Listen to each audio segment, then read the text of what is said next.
synchronized with the wrong guy.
Done. Live on LinkedIn, live on YouTube, sent my message to people on WhatsApp, did the chores. I did the chores. I am live. It reminds me of a Pearl Jam song. Oh, whoa, I'm still alive. Yeah. Have you heard it? Let's get the comments rolling, and then we'll begin the show that we deserve. The show that we deserve. On this beautiful day, it's raining. It's raining. A very nice day. People, can you hear me?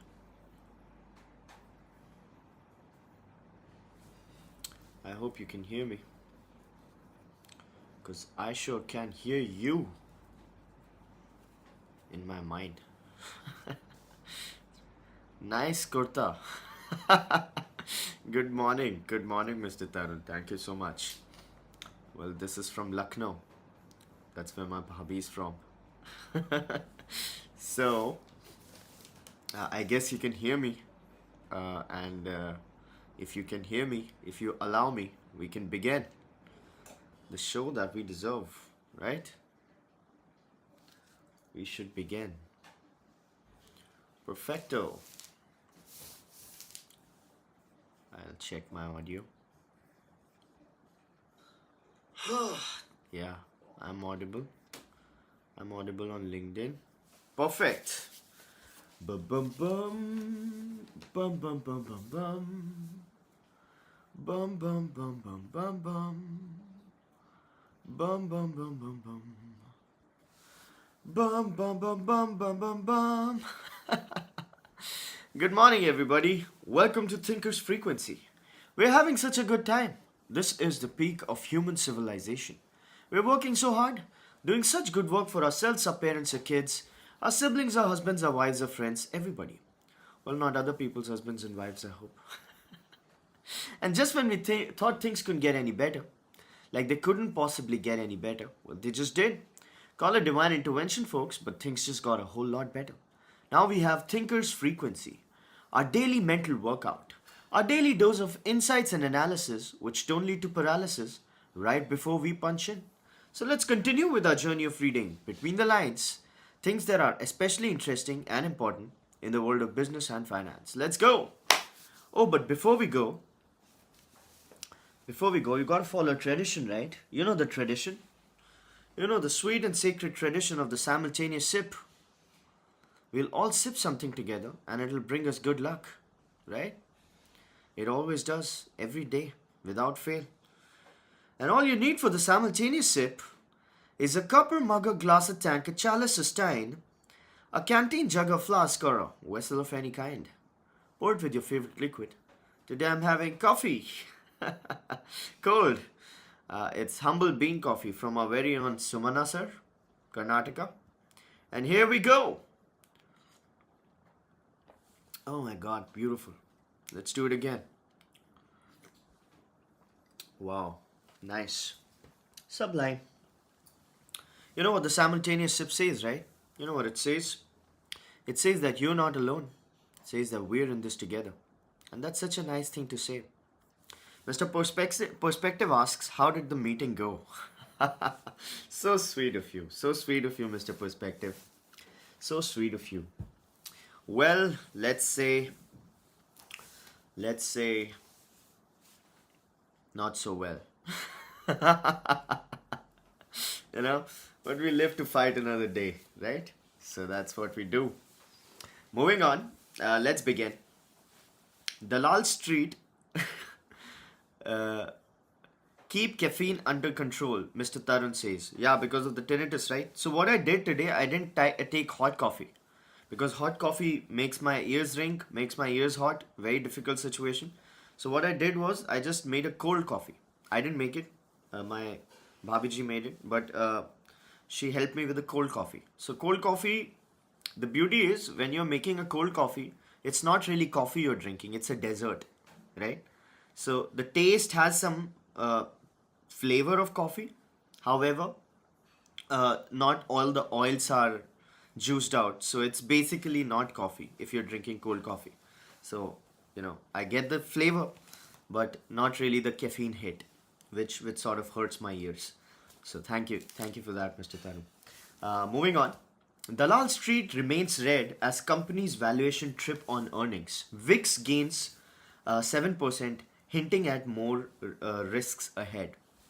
So we've talked about this. Just a few days ago, we said that the rising market lifts a lot of boats, but not all boats equally.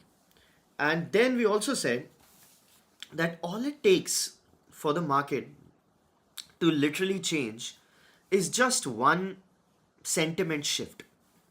Right? We talked about how banking, how IT is gonna screw things up. It did.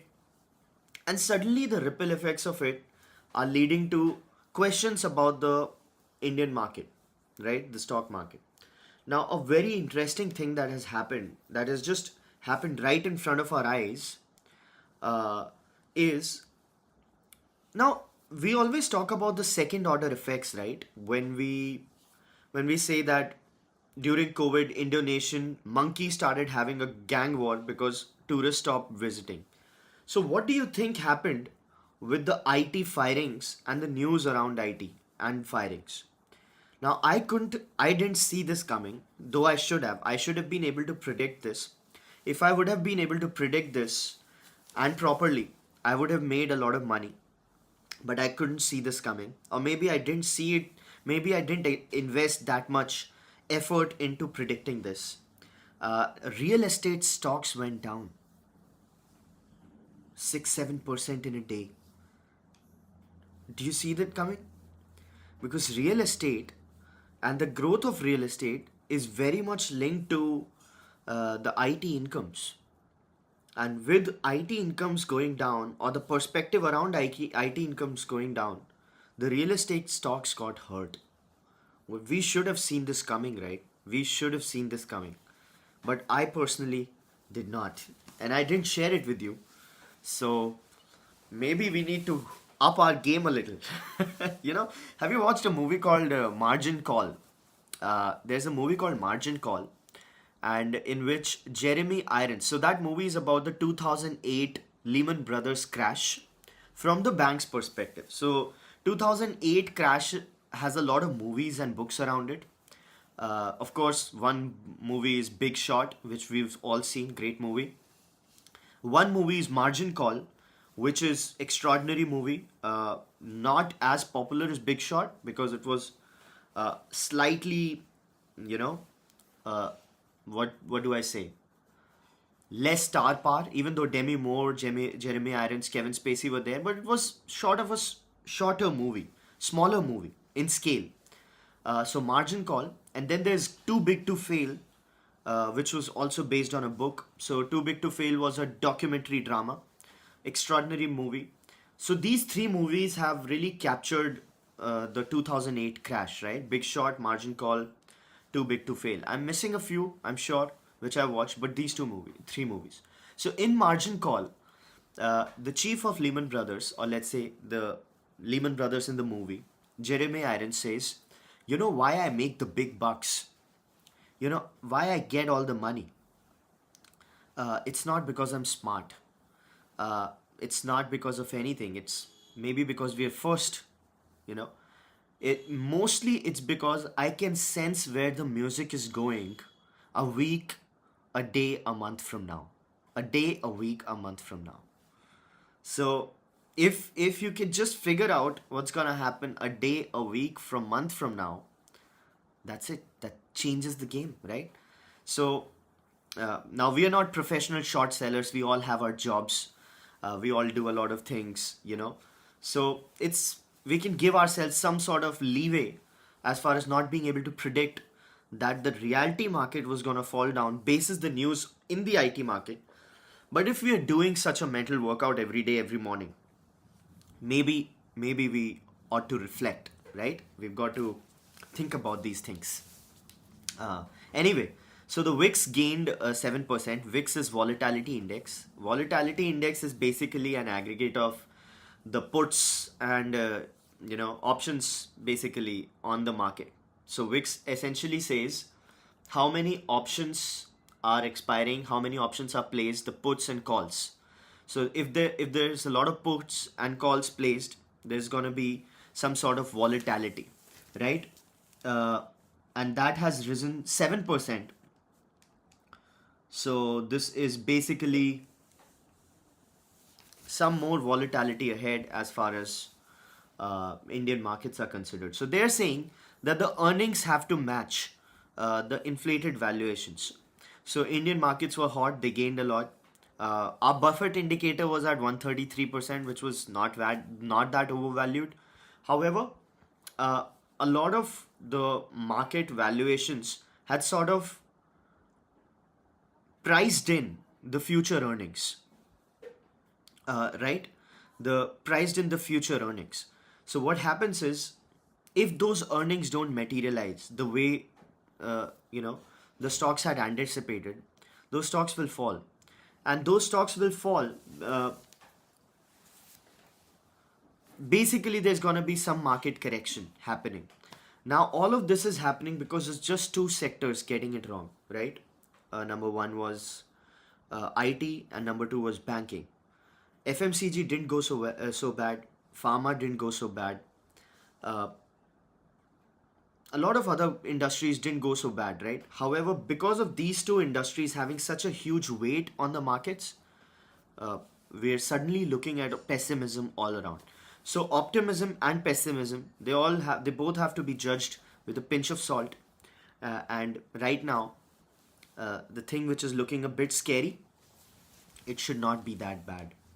Mr. Tushar Tiwari says short selling looks so glamorous, but it is very hard to get it right. Oh yes, short selling essentially is a sure short way to lose money. It's extremely complicated, and generally what people do in short selling is that they run a lever trade, right? They leverage their trade.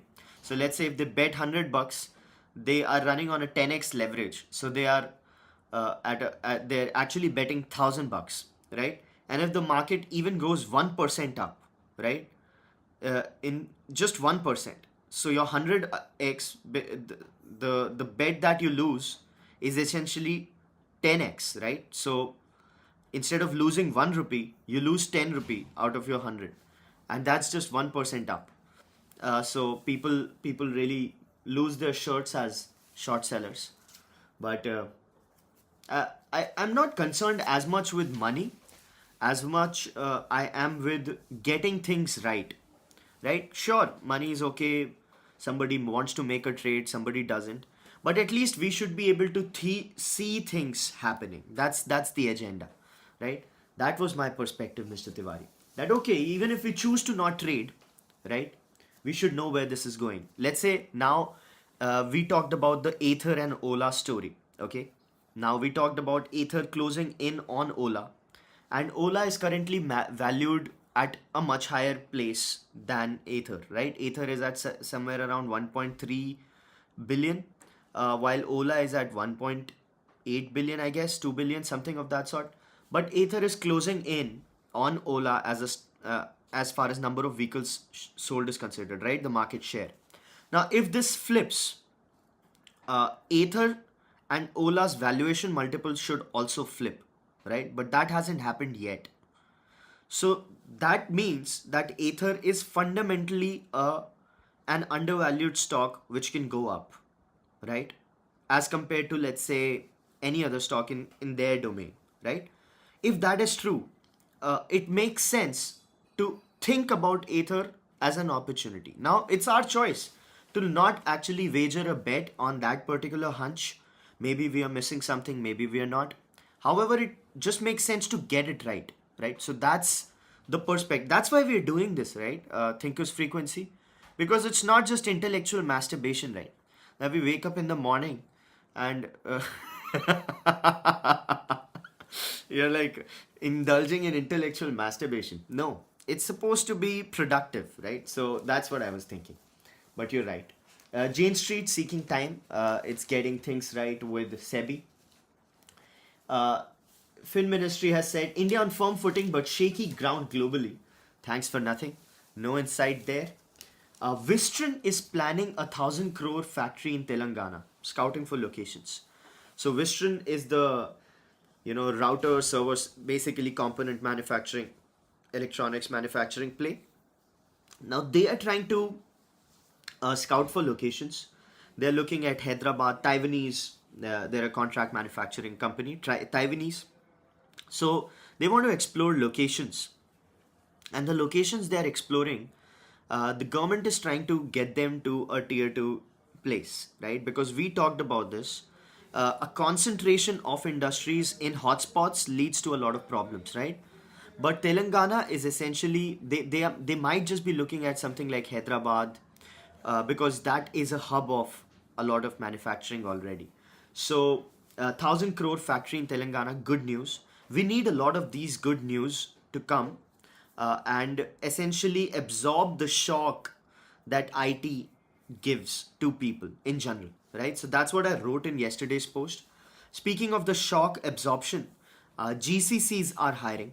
GCCs are looking at locations. We discussed this, and companies, governments are trying to lure them into setting place at tier 2, tier 3 cities. They say that there's going to bring a 25% cost saving, and it's not just going to be cost saving, there's going to be a lot of benefits. That we talked about the Malthusian trap, right?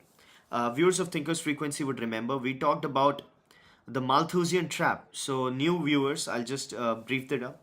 Malthusian trap is essentially says that introduction of a technological uh, innovation in a geography doesn't lead to increment of the quality of life which you expect, because it's accompanied with uh, a rise in population.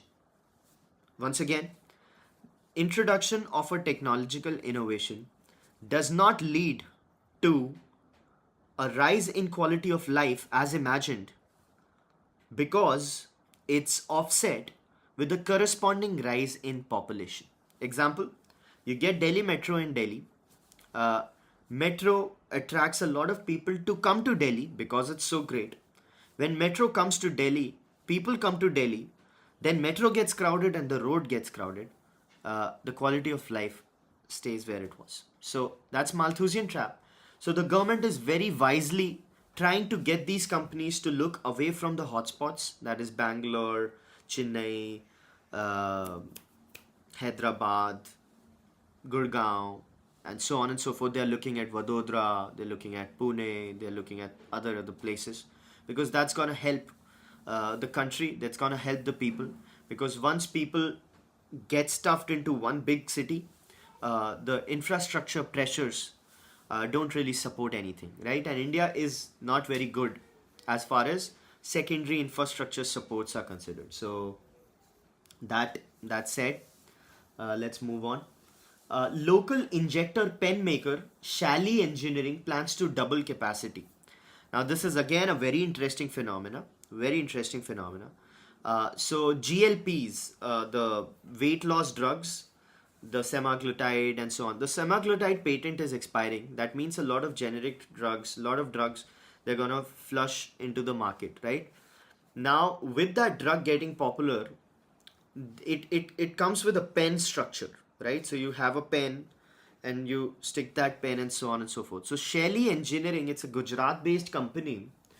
uh, their stock is like up by 100%. Their stock is doubled in the last year because of the anticipation of these weight loss drugs selling a lot, and you know the pen's going to sell with them. Did you see this coming? Did you see this coming? I for sure did not see this coming.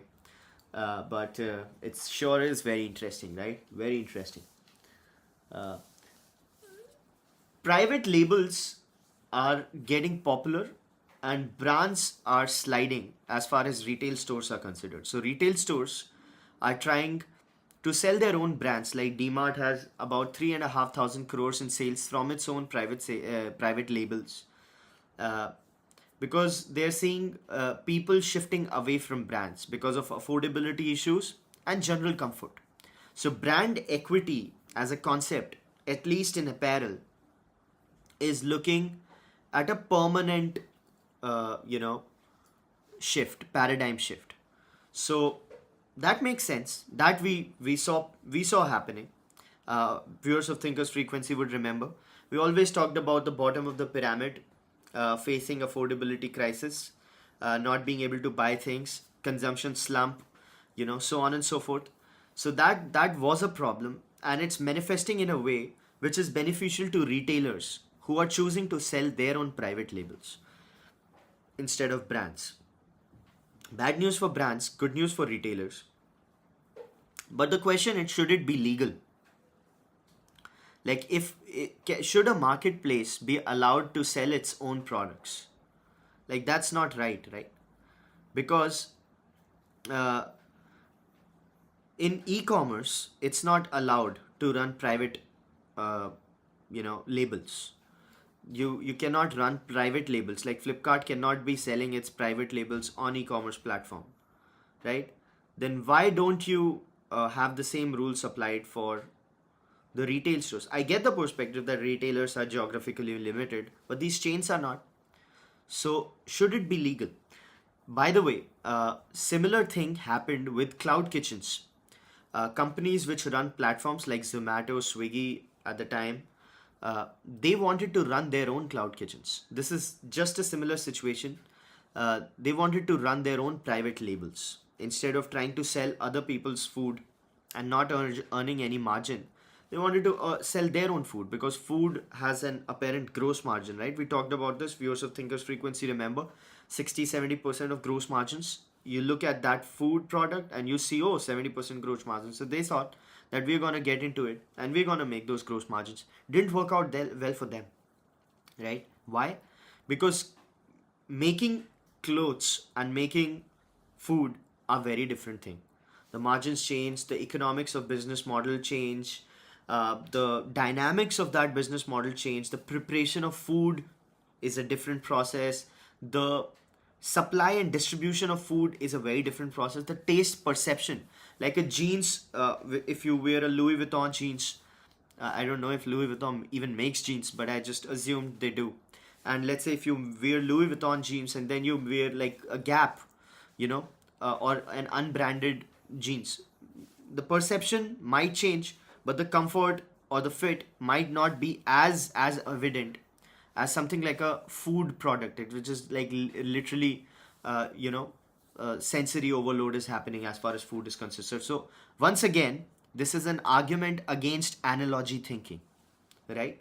Because somebody might say, oh, it worked well for these guys. The retailers are now selling their own private labels.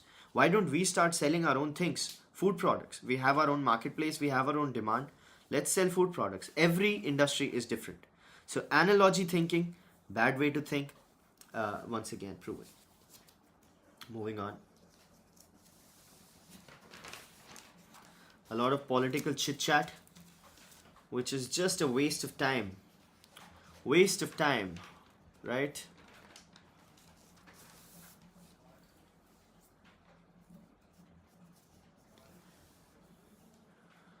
Okay. Some private equity deal action happening. Panasonic is buying controlling stake in Focus. It's a B2B light fitting company.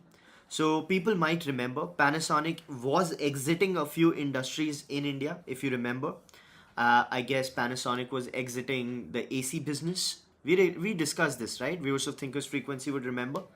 But it doesn't want to exit India altogether. So it's basically pivoting to B2B lighting. So it had already bought some B2B light fittings company, but now it's tying up. It's basically acquiring a B2B light fitting company. B2C it had already acquired to basically pivot its position in the Indian market, because Indian market is too big of a market to just let go for a company like Panasonic, which is essentially struggling at the moment, right? So that is happening. That sees. That sounds like a good bet. That sounds like a fairly non-controversial bet, and so on. Moving on. Falling ad spends, fewer subscribers, spell trouble for TV. Distress signals. Well, viewers of Thinkers Frequency, how do you feel right now? How do you feel right now? I hope you didn't buy any TV stocks, because we've been talking about TV, both D2H and the media play, uh, you know, being a very, very bad idea right now, right? So TV spend is falling off the cliff. HUL, ITC, they are seeing their, even Britannia, they're seeing their absolute ad spends amounts going down. So HUL used to spend 6,489 crores last year to 2024 in ad spend on TV. It's gone down to 6,199 crores. That's basically 5% of decline. So TV companies not getting money from FMCG players. ITC, similar space.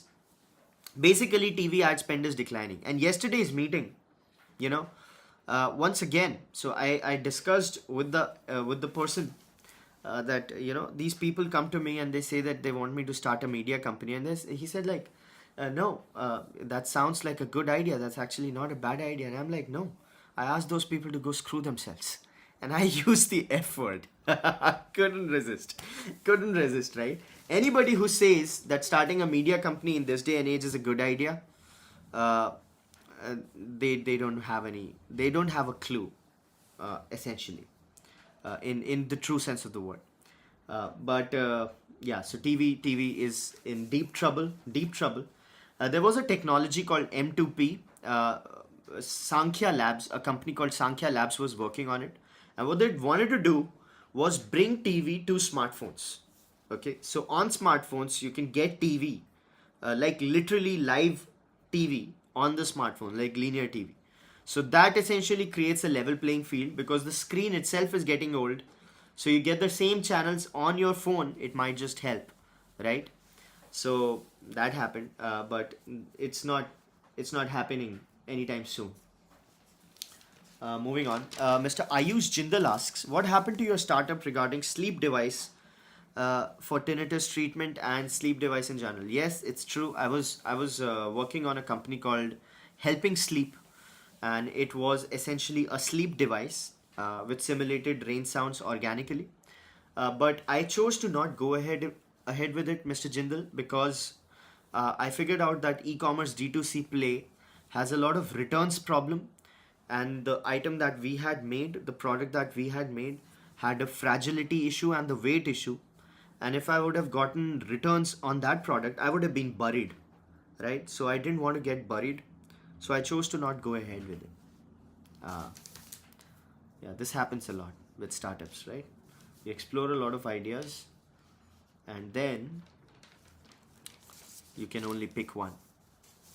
Moving on.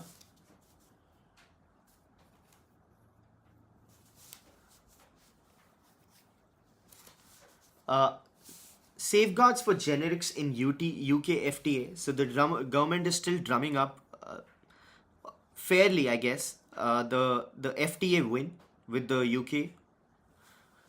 They're saying that we have enough safeguards for the generics in the UK FTA. Now, why are generics so very important for Indian economy? Can you guess? Can you guess why generics are so much more so critical to the Indian economy?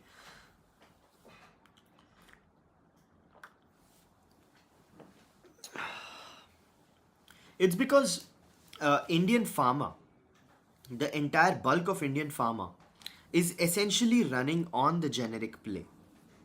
So we discussed, viewers of Thinkers Frequency would remember how we discussed about China uh, making its new drug discovery play go up. So now at the moment, China is like 30% of the entire new drug discovery market, right? India is at 2%.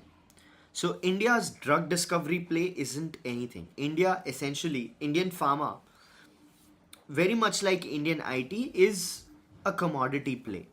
So we are a manufacturer, we supply generics to US, to UK, to Europe, and so on and so forth. There's not a lot of innovation that has happened for the past 20 years in Indian pharma, right? And that sort of becomes critical for the government to save.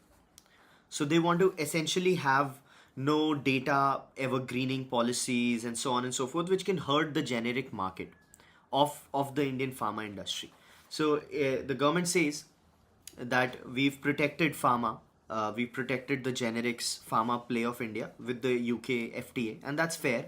And leather, textiles, and these kinds of industries will be seeing a lot of sunrise, which makes sense, right? We've discussed this a lot. Moving on. SOPs for small companies spiced up. That's okay. Small businesses will need a lot of help in times to come. Finance ministry is saying that you can rely on the quarterly GST numbers for economic indicators. It says that quarterly GST numbers are a good indicator of economy. Now, do you agree or do you disagree with this particular perspective? Is GST a good measure, or let's say a proxy of the Indian economy? When the argument for it disagree, Mr. Tarun says, well, I would love to hear why. Yeah, the argument for it is that Indian economy is trying to formalize itself, and as it formalizes itself, as it you know uh, basically simplifies GST. They were talking about removing the 18% bit. Yeah, was it 18%? Was 12% bit. So they wanted to have like a simpler GST regime where they removed the intermediary GST blocks. So they're trying to formalize the economy. And with the formal economy, if GST is the transaction proxy, it could be a proxy for the government and for the economy itself. But what's the argument against it? The argument against it is very simple, right? That uh, a lot of economic activity happens as far as the non-informal sector is considered, even now. And what generally happens with growth of industries, now this is a complicated perspective which not many people understand, that what happens when a country grows in a way is that it ends up killing a lot of small businesses and the big businesses started gaining. So if you remember what happened during COVID, a lot of small businesses were going down, right? A lot of small businesses were getting killed across the board, but the stocks were going up. It was essentially a wealth transfer from the poor to the rich, because the big companies were growing at the cost of the smaller companies. Now, if that happens, the economy will look good on paper. However, the economy isn't exactly catering to the bottom of the pyramid. So that is a big problem as far as this particular, uh, you know, perspective is considered. That You can rely on GST numbers for economic indicator. I do not agree with this. So, Mr. Tarun, you know, not everyone pays GST, as there are many ways business can offset tax in many ways. Yeah, you're right. You're right. Moving on. Government says smart meters for electricity have begun getting installed. So this is yet another move for cutting the leak, cutting the wastage, cutting the basic energy, waste by installing smart meters, making the grid a little smarter. So a lot of moves in this direction have been made to sort of preserve energy, to preserve leak, to control the monitor, to essentially analyze energy better. One of those ways was the Ujjwala Yojana, which was a very successful yojana, or let's say scheme, to change the lighting of the country. That was number one. Number two, it basically incandescent bulbs to CFL, CFL to LEDs. It just worked wonders, right? The next one was, which we talked about, the ACs. Now they're trying to do the same thing with ACs. They're trying to make ACs more effective, efficient, by saying that they can't go below 20 degrees centigrade because each degree centigrade takes 6% more power. So they want to cap the lower temperature limit to 20 degrees centigrades for ACs. That was number two. Number three, they were trying to measure electricity at not an aggregate unit level, but at a staggered level, because electricity costs different at different consumptions. To measure electricity's input, or let's say, yeah, its share in consumption index. And now they're talking about the smart grids and smart meters. So that's good. That's interesting. Meeting of talking of energy. Gujarat's 800 megawatt thermal plant will, likely be set up by 2030. That's gonna happen. A lot of action as far as AI is considered. Some Amazon has acquired an AI wearable startup called Startup B. So that Startup B is essentially, it listens to your conversations like a watch, and then creates to-dos and so on and so forth. So Amazon has a history of AI startups. The biggest one, hardware startups. First one was Alexa, right? The biggest one. Now a lot of people thought that Alexa succeeded, and Alexa did a good job as far as the whole smart, consumption is considered. However, Alexa proved to be a very, very big failure. Can you guess why? Can you guess why Alexa proved to be a big failure for Amazon? Just take a second. Take a second. Think about it.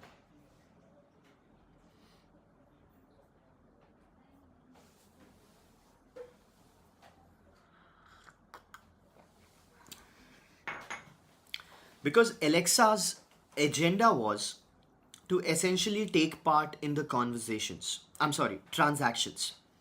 So it wanted to actually, no upselling. You're right, Mr. Tarun. They wanted to be a part of the transaction value chain. They wanted to see that, hey, Alexa, can you book me a cab? Right? And so on and so forth. But that didn't happen. None of the transactions could be processed using Alexa. So essentially, the $10 billion project had to be essentially written off by Amazon because it was just too early to the market. Now, whatever it did, maybe it didn't make the right strides as far as AI is considered. But now what we are looking at is what Alexa envisioned back then. Now we are looking at AI browsers like Perplexity and so on and so forth, and AI agents fitting into the transaction scheme. But Alexa could not. All Alexa ended up doing was just, hey Alexa, play me this song, or hey Alexa, stop this song, and so on and so forth. So that didn't really make money because the device itself was very heavily subsidized. So, but Amazon is of course acquiring this wearable startup. A lot of action on AI. Speaking of action, GPT has been, accused of basically self-harm, of instigating self-harm, because apparently people started asking GPT that, hey, what do I do to cut my wrist properly? And GPT started suggesting people on how to actually cut your wrist properly, like you gotta go at diagonal and so on and so forth. So people have said that that's wrong. You can't do that. But that's like, are you surprised? Are you surprised with that? Speaking of no surprises, NSDL's IPO is coming and it's very, very fairly well priced. NSDL is, at least they didn't ask Grok, says Mr. Tarun. At least they didn't ask Grok. That's true. That's true. So NSDL's IPO is priced at a discount, makes it a good bet. There's no surprise there. CDSL is already there. The price to earnings is at around 43, which is very, very moderate. In comparison, Lenskart price to earnings at an assumed net profit of 200 crores would be at like 435x. So definitely NSD seems like a good buy. Whoever gets that IPO should be lucky.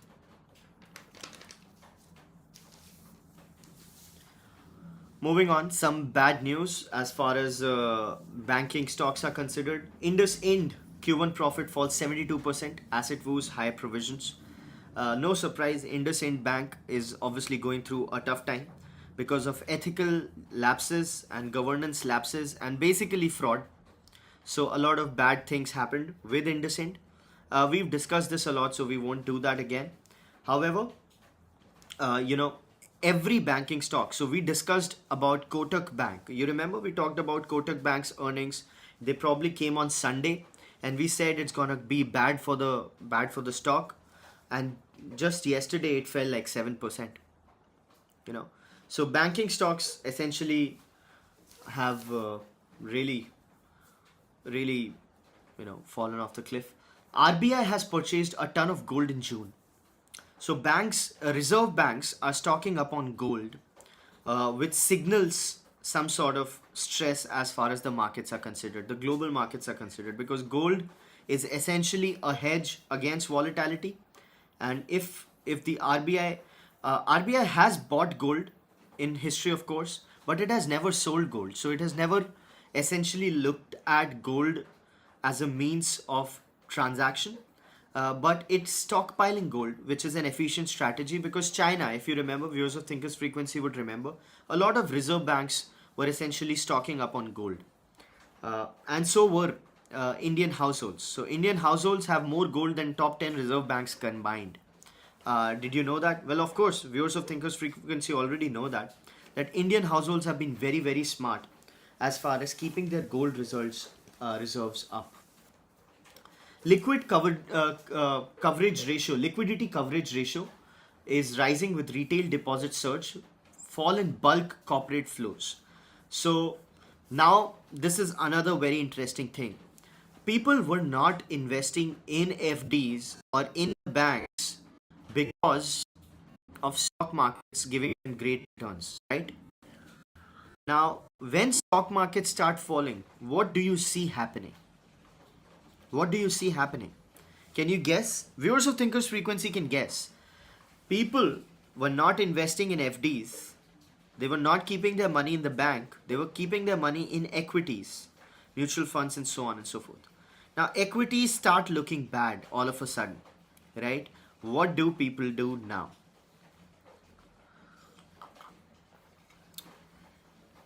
What do people do now? They get back to the FDs, right? They get back to the FDs.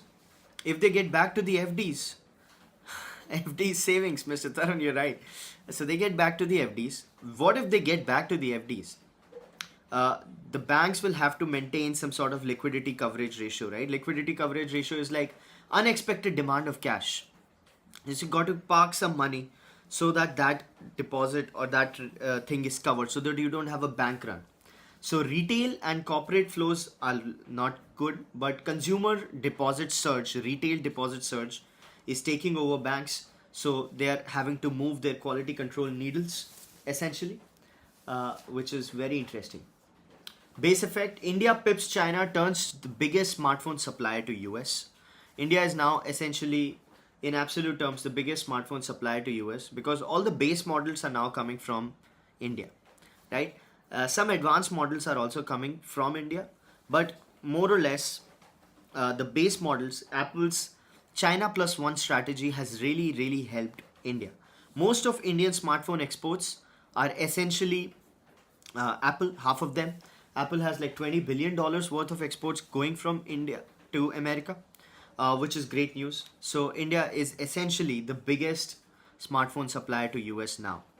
Uh, you know, and at the current value addition of, let's say, 20%, India is looking at increasing it to 35% by 2035, uh, at which point it will be equal to China as far as value addition is considered in the whole chain.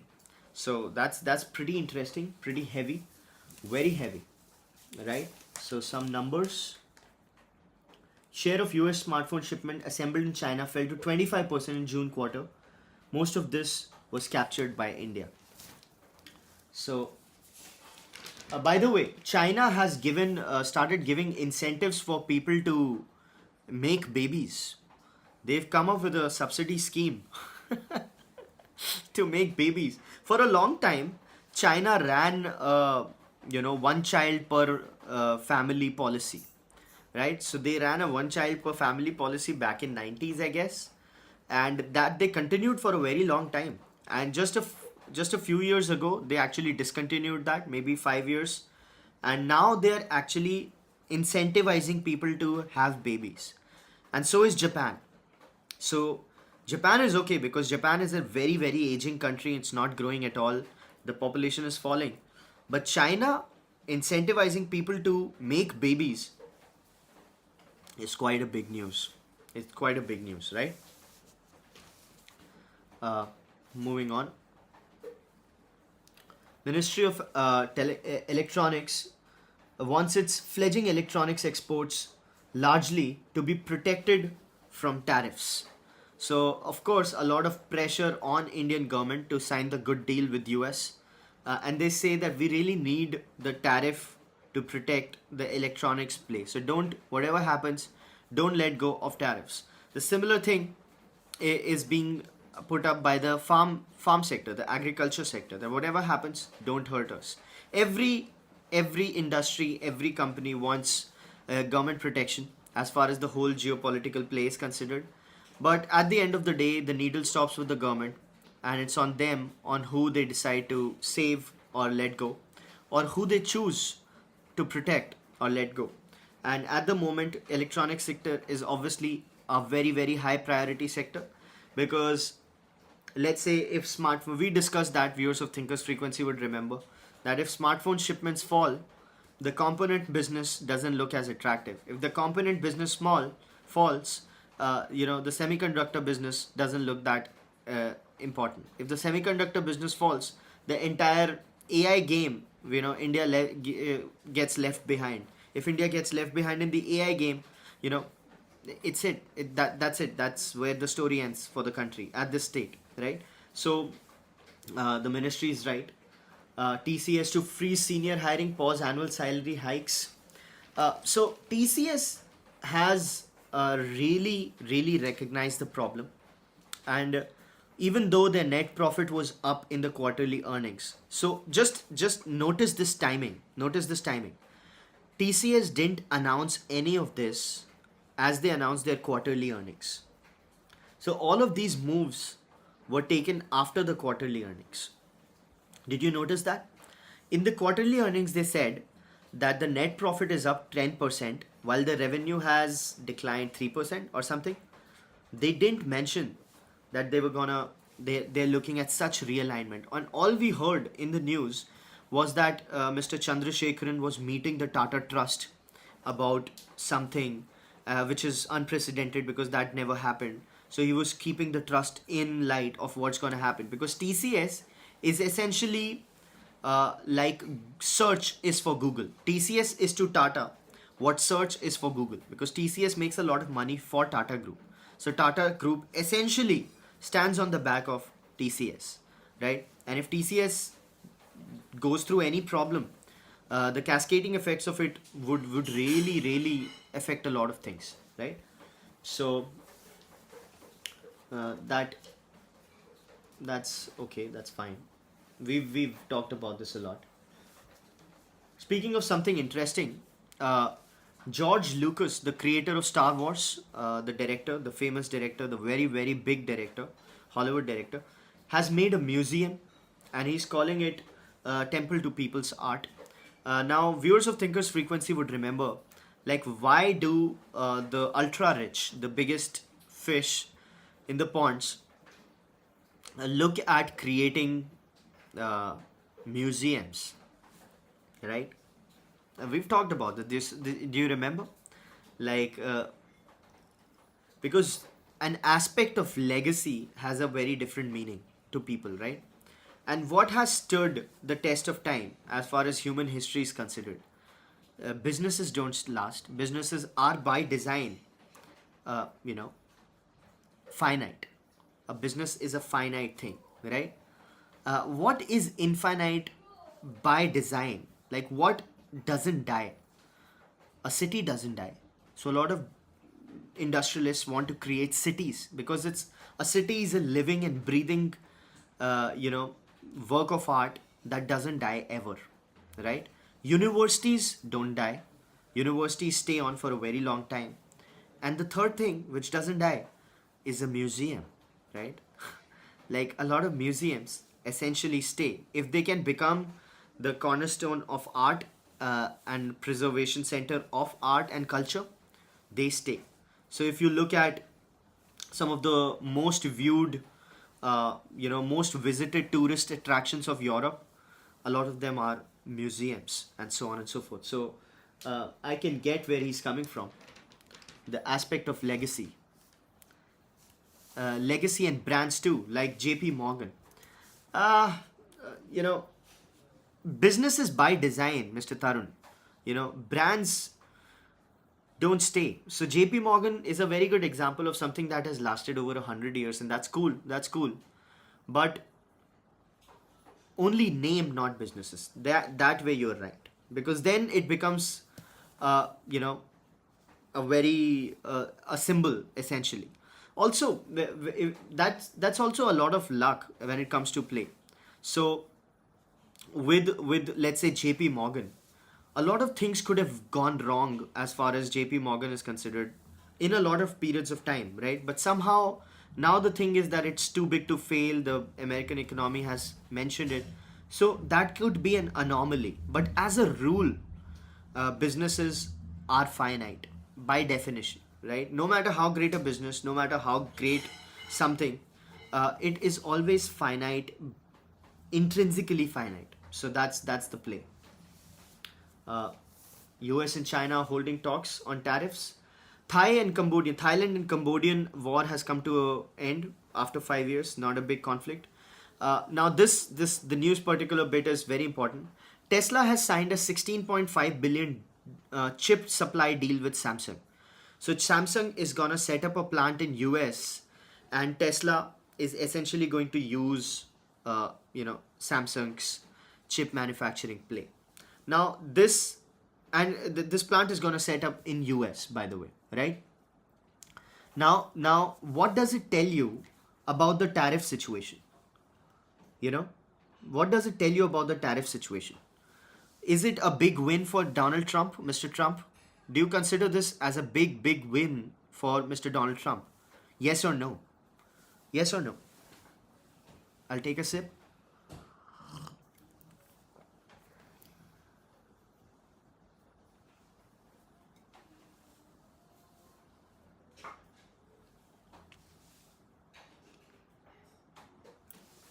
No, says Mr. Tarun. Well, Mr. Tarun, you're wrong. This is a big win for Mr. Trump indeed. Because if not for Trump, if not for Mr. Trump, uh, you know, they could have made this factory anywhere. You know, the reason they chose US as the place and US as the place of operations for this is a big deal. This is a big deal for tariffs. This is the result of tariffs. All economists, everybody who said that tariffs are not going to work. Yes, US isn't a problem, but tariff is not the solution. They were wrong. They were totally wrong. But this is the result. When Mr. Trump said that I'm going to lay a 200% tariff on pharma imports in India. You know what happened? A big pharma company announced a $50 billion investment in US. You know, tariffs force companies to, uh, you know, go ahead. Mr. Tarun says economically good for US, but not for Mr. Trump. No, it's a big win for Trump. He'll take credit and he deserves it. Because if not for tariffs, this wouldn't have happened. By the way, speaking of Mr. Musk, he says, I'm going to help the factory become more efficient because it's right close to my house. So Mr. Musk is essentially going to guide Samsung on how to make its factory better. How does that sound to you guys? That sounds incredible, right? That sounds pretty awesome. That definitely does. Speaking of not so awesome things, Mr. Trump has set a 10-day ultimatum for Mr. Putin to halt the Ukraine war. Now, viewers of Thinkers Frequency would remember that this particular bit has gotten old, and unfortunately, Mr. Trump couldn't really solve the Russia-Ukraine problem. Now, a good history lesson. Russia and Ukraine's problem started during Barack Obama's tenure, 2008 to 2014, 2010 to 12 to 14, no, 12 to 16. So when Barack Obama was in charge, 12 to 16, Russia and Ukraine had a Crimea conflict. Okay. Then Mr. Trump came in 2016, and no conflict between Russia and Ukraine during that period. Then Mr. Trump went out in 2020, and in 2021 or 2021, Russia and Ukraine went on a full-fledged war, right? And during that tenure, the Biden administration really helped Ukraine to fight against Russia. And there were talks about them trying to do a regime change operation like they did in Iraq or Libya and so on in Russia. So they were essentially trying to do a regime change operation in Russia with Ukraine as the proxy. So they were supplying arms. They actually spent like over $150 billion to fight Russia. They supplied arms. They sanctioned Russia. They seized Russian industrialists' properties and so on and so on. They tried every trick in the book. They took Russia out of the SWIFT system. They tariffed. They put sanctions on them. Nothing helped, right? And then Biden went out in 2024. Then Mr. Trump came back and he said, I'm going to fix this. But by then, it was too late. Because none of those things had helped countering the Russian might, right? Russia stayed intact because of two people, and those were India and China. India and China essentially cushioned all the losses that Russia could have faced. So American interference in the Ukraine issue essentially pushed Russia in the arms of China, making the most powerful alliance possible, right? So that sort of screwed everything up. And now that Russia has figured out that US doesn't have any chips in the game, right? Any aces up their sleeve. Now they're going to go for the kill. So they already have like 20% of Ukraine and they want to go ahead with more. So no talks happening from Russia. And the previous US, the Medvedev, who was basically former Russian president, says this ultimatum language is not the best strategy to talk to Russia because it's only going to escalate matters. But nothing has worked. So what does this tell you about strategies? It's like, as the Glenn Ross dialogue was, right? You never open the mouth until you know what a shot is. A child, so on and so forth.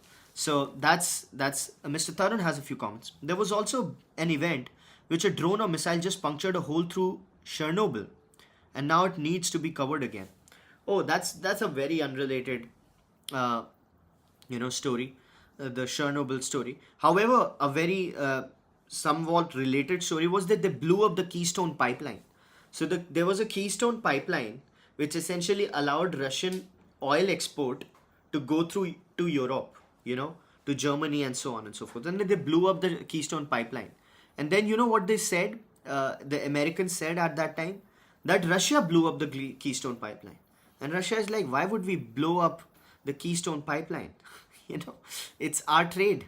You know, it helps us, and that kind of conflict has escalated to such a level that Mr. Putin doesn't really care about ultimatums, and he wishes to get what he wants. And with that, folks, we've come to the end of the 65th episode of it was Ukraine and Germany got really upset, says Mr. Thar. Yeah, Germany got itself dependent on Russian oil by closing down its nuclear power plants.